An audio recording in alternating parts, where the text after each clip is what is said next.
د ننګرهار حصارک ولسوالۍ د لسګونه قومي مشران او ځوانان په مرکز جلال آباد ښار کې په دې موخه راټول شوي څو په یاده ولسوالۍ کې د امنیتي وضعیت د ښه والي لپاره سره لاس یو او د امنیتي ځواکونو سره اوږه په اوږه ودرېږي.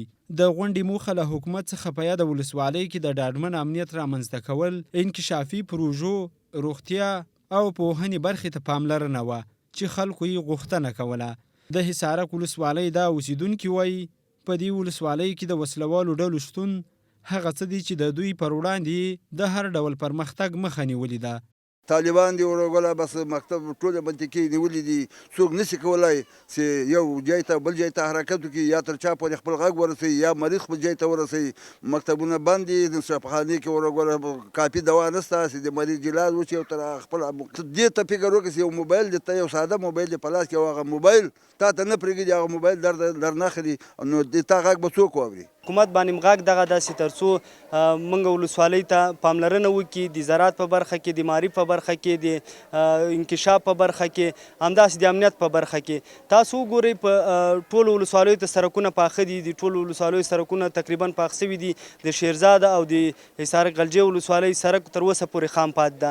له حکومت نه هم جدي غوښتنه همدغه ده چې تر څو د حصارک ولسوالۍ ته جدي پاملرنه وکړي. چون ولس اوس په داسې یو حالت کې قرار لري چې هلته په دوی باندې وسلوال مسلط دی، او کله چې وسلوال مسلط دی طبعا ولس غږ نشي پورته کولی. که چېرته دولت ورسره همکاري وکړي نو انشاءالله ولسونو کې دغه وړتیا شته ده، په ولسونو کې دغه ټیلنټ موجود ده چې هلته هغه ولس سره اوږه په اوږه ودرېږي او شتن احوالو ته د پای ټکی کېږدي.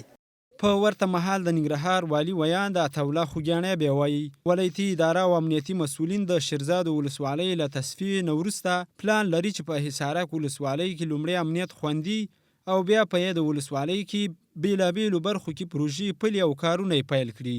د شیرزاد وروسته د حصارک دپاره په امنیتي برخه کې د ولایتي ادارې ځانګړي پلانونه شته دی. کله چې موږ امنیتي وضعیت په سیمو کې کنټرول کړو، له هغې وروسته د پوهنې، روغتیا، نورو پرمختیایي برخو کې کار کیږي، زمینه برابریږي او خلک هم په کارونو اخته کیږي. لومړیتوب موږ ته د حصارک امنیت دی، په دې برخه کې پلانونه شته دی. انشاءالله تاسې به زر شهیدان اوسیږئ. حصارک او شیرزاد د ننګرهار دوه هغه ولسوالۍ دي چې له شاوخوا یوې نیمې لسیزې راپدې خوا جنګ جګړو د ځایي اوسیدونکو ژوند تریخ کړی او وسلوالې ډلې پکې فعالیت کوي.